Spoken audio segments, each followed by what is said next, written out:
So I am sitting here with Matthew McGregor, who is Political Director for Blue State Digital. Matthew, apart from being an ardent Norwich City fan, is that correct? Has worked in the field of social media and elections for quite some time now. And actually we had you, I think, at the OAI back in 2009. So I wondered if you could just tell me a little bit about how the use of social media and elections has evolved, either during that 5-year period and even obviously before then. Let's look back at its early history. Where did it start and where have we got to now? Well, it started, campaigning is sort of evolved in moving along in different paces and across different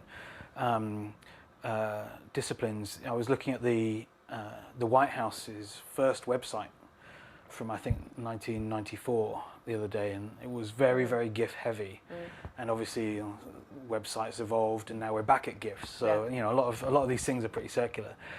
You can look at campaigns like John McCain in 2000, and Howard Dean was the big one in 2004, and that's really where I got interested in the power of the internet to improve campaigning.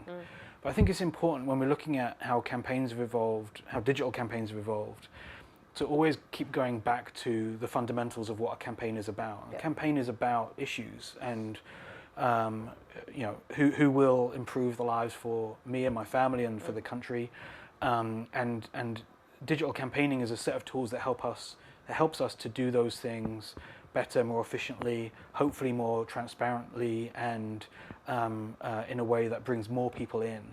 But those things are all tools. And so I think when we're looking at the evolution of digital campaigning, we should also be looking at the evolution of how politicians act towards voters, towards supporters, because those two things go hand in hand. A lot of the digital tools are just tools, and you can use a box of tools to make a beautiful sculpture, and you can leave a box of tools in the corner, or you can use a tool to smack yourself in the face with. So it's kind of interesting to see the two things moving along in parallel. And have you seen much evolution then in the way either that that politicians behave during campaigns, the way that media picks up on different stories, or even in the nature of the issues that can or can't be tabled? So how is it the internet having an effect? Well, each of those three things you've mentioned there are really different. The impact that digital campaigning is having on people, I think, is very empowering in many ways. People are actors in campaigns in the way that they often wouldn't have been in the past, in terms of kind of citizen journalism type engagement, but also people just randomly stumbling across a politician and being able to take a picture and be able to say what they think and other things like that. Politicians are changing the way they behave because of the level of scrutiny they're under, because of the way in which it changes them in good ways and bad. Changes their behaviour in some ways that is good and bad. Gives some politicians direct access to voters that they wouldn't have otherwise had, which can be good and bad. And it changes the way that supporters can engage. And this is the really interesting thing for me about the Obama campaign in 2008, which I didn't work on that one, I worked on 2012, is that the 2008 Obama campaign was in many ways one of the most traditional campaigns, traditional presidential campaigns in modern history. They knocked on more doors. They spoke to more people face to face. They had more street stalls and stands at state fairs and all that other kind of stuff.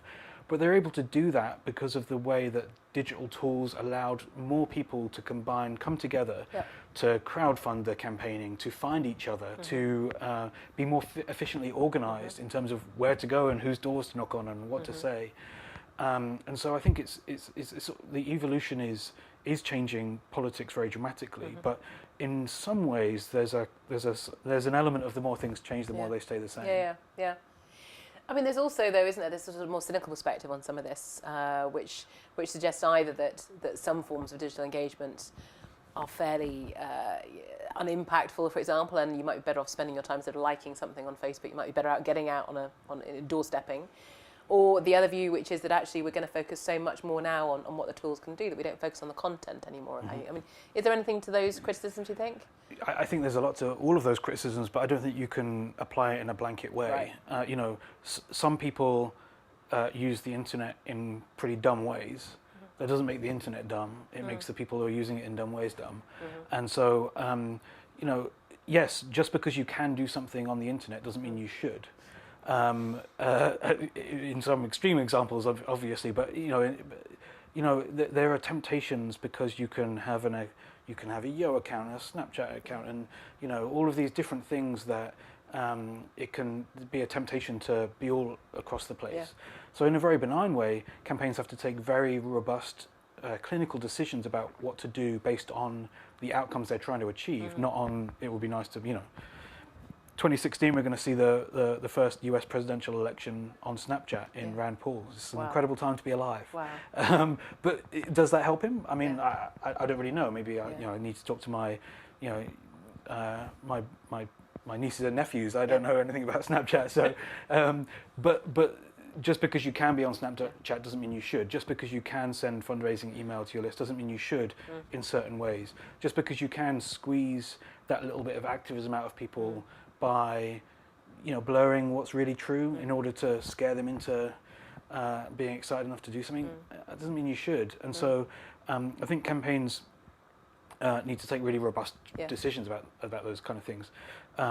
In terms of slacktivism, I mean, it's possible to assuage your guilt with a few likes and retweets, but I don't think that's any different from giving £5 to Comic Relief in 1984.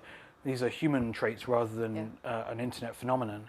I think that campaigns need to guard against leaving people's enthusiasm on the table. If somebody has said that they support you on a particular issue, make sure you follow up and make sure you've got a ladder of engagement that people can get more and more involved in, and a proper theory of change so that people acting is meaningful. But again, I'd just go back to saying that a lot of those things come down to how people are using the tools rather than something about the tools themselves that is driving negative, cynical change. Yeah.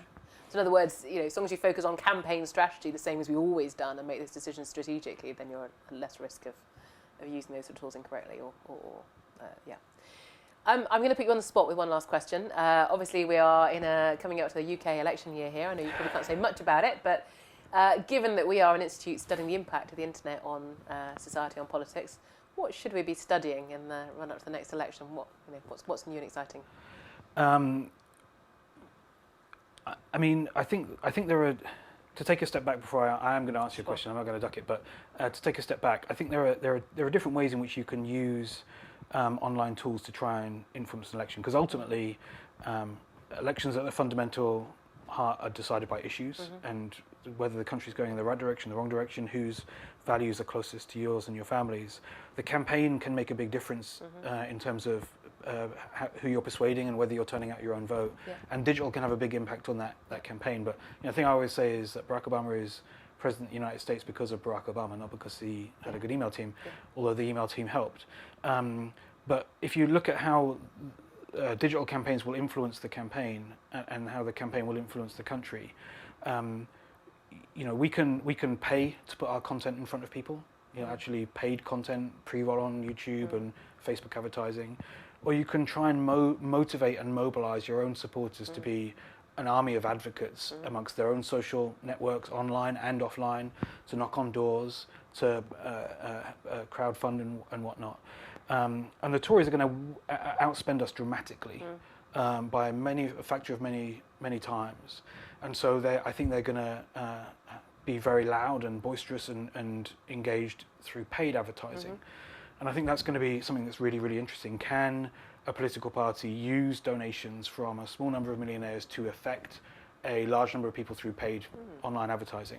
From our side, the thing to watch out for is can a party communicate with its members, supporters, people who are somewhat sympathetic, anyone who is willing to do anything tangible to help the Labour Party win the election? Can it out-organise in that way, online and offline, that spending? And I think that's going to be the real debate here, or the interesting thing to look out for. We're going to be outspent, and we're going to try and out-organise them. And I think from a sort of an objective point of view, I think that will be an interesting thing to see what happens after the campaign's over. Fantastic. I guess we'll see. Thank you very much indeed, Matthew.